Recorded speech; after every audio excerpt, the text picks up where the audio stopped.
चलिए साथियों, आज का अपना नया टॉपिक है शरीर के प्रकार।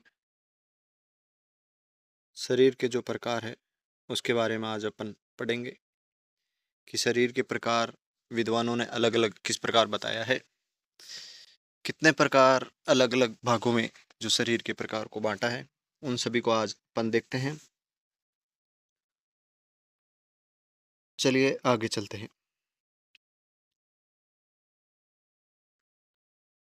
हमें शारीरिक जो वर्गीकरण कर रहे हैं वो किस आधार पर और किस प्रकार होगा।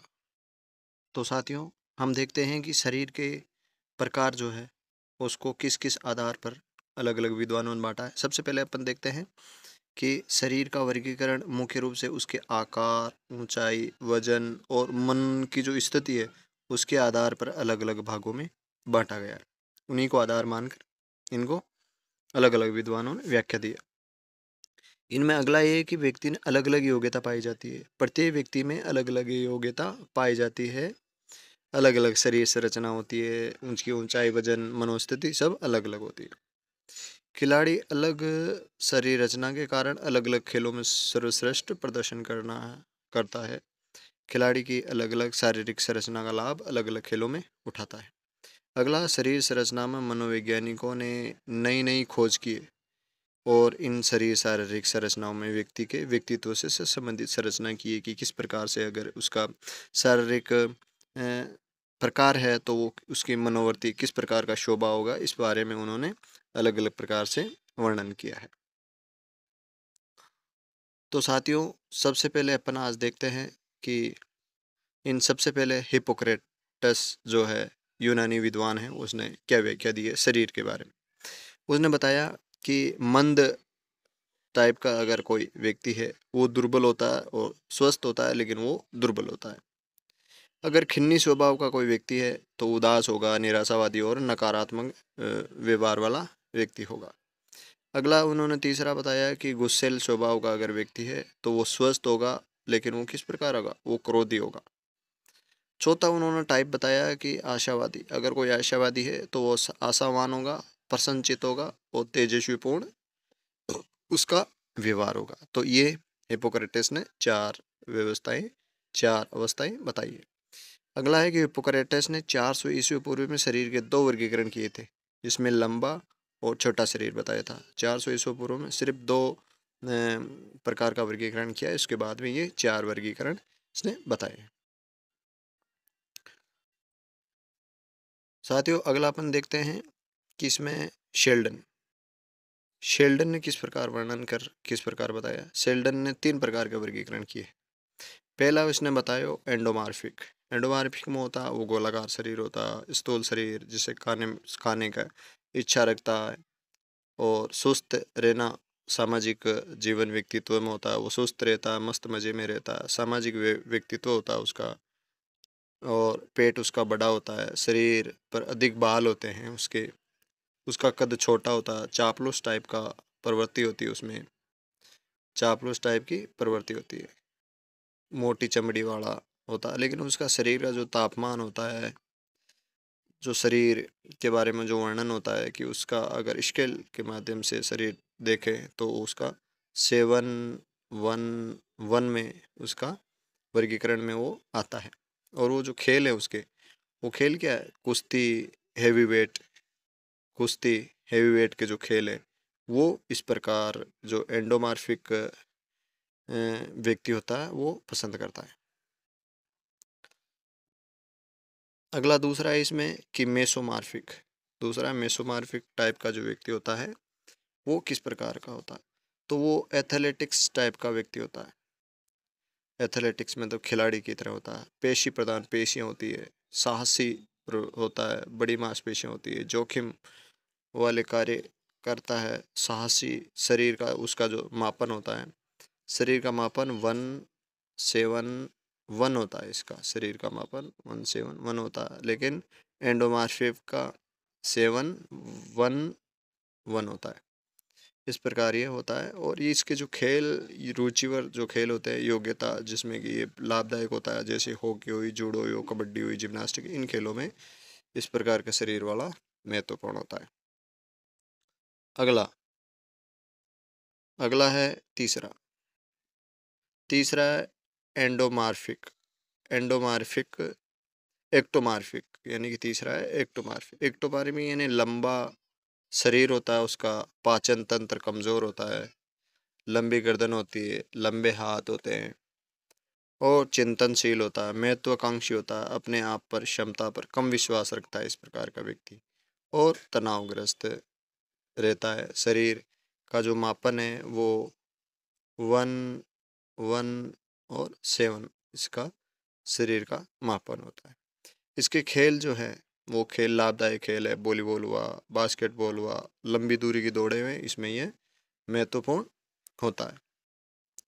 शेल्डन ने आगे बताया कि 1954 में इन्होंने एक पुस्तक लिखी जिसका नाम था एटलस ऑफ मैन, में 3 वर्णन, इन तीनों वर्णन जो किए एंडोमार्फिक, मेसोमार्फिक और एक्टोमार्फिक, इन तीनों का वर्णन उन्होंने पुस्तक में किया। शेल्डन का वर्गीकरण सोमेटोटाइप्स कहा जाता है, जो वर्गीकरण का इसको अपन सोमेटोटाइप्स कहते हैं, जो 1940 में किया, और इसकी पुस्तक है वेराइटी ऑफ टेम्परामेंट। दूसरी पुस्तक कौन सी है? वेराइटी ऑफ टेम्परामेंट है, जो 1940 में लिखी गई, और 1954 में उन्होंने एटलस ऑफ मैन लिखा जिसमें सोमेटोटाइप्स का। अगला है क्रेट्समर, ये जर्मन वैज्ञानिक है। इसने भी 4 प्रकार का शरीर बताया है। पहला एथलेटिक्स प्रकार का, मांसपेशी वाला गठीला शरीर, चौड़ा सीना वाला जो खिलाड़ी टाइप का होता है। दूसरा एथेनिक प्रकार का बताया, दुबला पतला शरीर, झुके हुए कंधे, कम वजन, मेजोमॉर्फिक के समान, या जिसको को एथे, जिसे कि शेल्डन का जो वर्गीकरण था, शेल्डन का वर्गीकरण एक्टोमार्फिक जो था, एक्टोमार्फिक वर्गीकरण के समान था, ये एक्टोमार्फिक के समान था। अगला है पाइनिक, तीसरा है पाइनिक, जिसमें कि चौड़ा शरीर, बड़ा सिर, पीपल के समान, पीपे के समान सीना होता है, जिसका पेट आगे निकला हुआ होता है, एंडोमार्फिक के समान और एक्टोमार्फिक के समान। चौथा इसने बताया एक नई चीज है डाइप्लास्टिक। डाइप्लास्टिक यानी विकसित अविकसित कुरूप शरीर, विकसित की जगह क्या होता है? अविकसित, अविकसित होता है ये, कुरूप और कमजोर शरीर होता है। क्रेचमर ने इनका वर्णन फिजिक एंड करेक्टर्स में इसका वर्णन किया। क्रेचमर ने एक पुस्तक लिखी फिजिक एंड करेक्टर्स, उसमें इसका वर्णन किया। साथियों अगला है जुंग। जुंग ने अंतर्मुखी, बहिर्मुखी और उभयमुखी इस प्रकार के 3 सिद्धांत के आधार पर मनुष्य का वर्णन किया। अंतर्मुखी में उन्होंने बताया कि आत्म केंद्रित होता है, आदर्शवादी भविष्य को सोचकर समझकर चल लेने का निर्णय लेता है, और सामाजिक परिवेश से दूर रहना पसंद करता है। दूसरा इन्होंने बताया बहिर्मुखी। बहिर्मुखी यानी कि यथार्थवादी, ये अपना कार्य वर्तमान को महत्वपूर्ण मानकर करता है। इधर अंतर्मुखी है जो भविष्य को सोच समझ कर कार्य करता है, लेकिन बहिर्मुखी वाला वर्तमान में के हिसाब से कार्य करता है। तीसरा है उभयमुखी। उभयमुखी अंतर्मुखी और बहिर्मुखी इन दोनों गुणों का मिलाकर उभयमुखी की वर्णन किया है, कि उभयमुखी जो होता है इन दोनों के गुण पाए जाते हैं। अगला है आइसेक। आइसेक ने व्यक्तित्व के 2 रूप बताए, अंतर्मुखी और बहिर्मुखी 2 रूप बताए आइसेक ने। अगला विद्वान है हॉल। हॉल के अनुसार 4 प्रकार पाए जाते हैं। हॉल के अनुसार व्यक्तित्व के 4 प्रकार पाए, जैसे एब्डोमिनल, मस्कुलर, थोरेसिक्स और नर्वस, इस प्रकार 4 का बताया हॉल ने।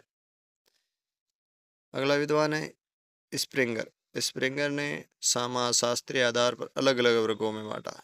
स्प्रिंगर का जो आधार है वो समाजशास्त्रीय आधार है, और स्प्रिंगर ने टाइप्स ऑफ मेंस जो पुस्तक है सामाजिक और स्थिति के आधार पर वर्णन किया। टाइप्स ऑफ मेंस में इन्होंने जो वर्णन किया, पहला है कि ज्ञान प्रदान। स्प्रिंगर ने बताया कि पहला जो व्यक्ति है वो ज्ञान प्रदान है, जो कि नित्य नया सीखने की जो इच्छा रखता है वो ज्ञान प्रदान होता है, इस प्रकार का व्यक्ति पाया जाता है। और इन्होंने दूसरा है सौंदर्य प्रधान व्यक्ति। जो सौंदर्य प्रधान व्यक्ति होती है, अच्छा दिखना जो होता है उस पर ध्यान देता है, ये सौंदर्य प्रधान होता है। नई नई सौंदर्य की चीज़ों का उपभोग करना सौंदर्य प्रधान व्यक्ति। अगला अर्थ प्रधान। अर्थ का मतलब पैसा, यानी कि इस प्रकार के व्यक्तित्व का उद्देश्य धन कमाना और सर्वोच्च प्राथमिकता किसको देता है, ये धन कमाने को, व्यापार करना। अगला नीति प्रधान। नीति प्रधान किसी प्रकार का व्यक्ति राजनीतिक शक्ति प्राप्त करना था, इस प्रकार का जो व्यक्ति होता है नीति प्रधान, वो क्या करना, राजनीतिक शक्ति प्राप्त करना चाहता है, यानी कि राजनेता बनता है। अगला है धर्म प्रधान। धर्म प्रधान यानी वो धार्मिक कार्यों में लीन लेता है, धर्म को के प्रति ज़्यादा आकर्षित रहता है।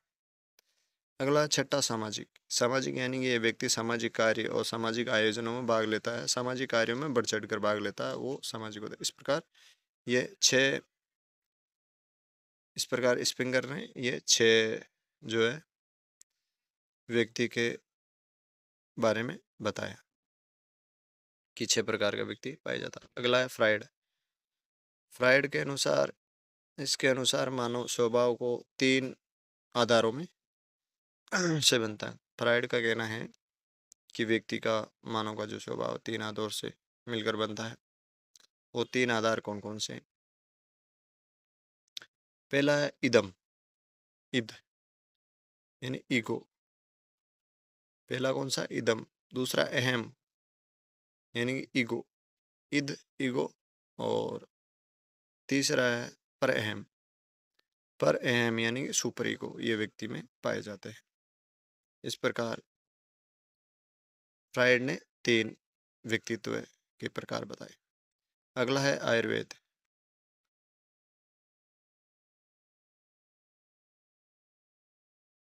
आयुर्वेद ने मनुष्य की तीन अवस्थाएं बताई है, पित्त, वात और कफ।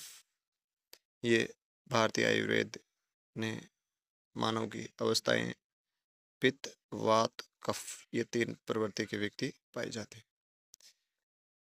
अगला गेस्ट। गेस्ट महोदय के अनुसार मानसिक बुद्धि लब्धि के आधार पर तीन प्रकार बताए हैं, मंद बुद्धि, कुशाग्र बुद्धि और सामान्य बुद्धि। गेस्ट ने तीन आधार बताए, बुद्धि के आधार पर बताए इन्होंने, मंद, कुशाग्र और सामान्य बुद्धि।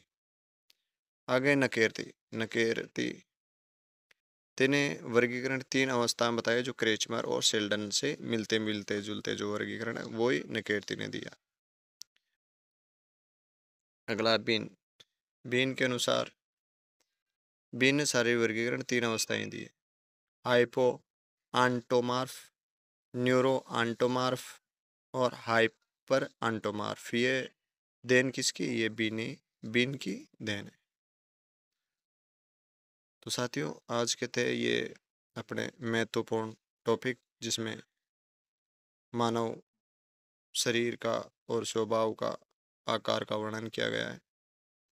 साथियों कल और मिलेंगे एक नए टॉपिक के साथ, तब तक के लिए जय हिंद, वंदे मातरम।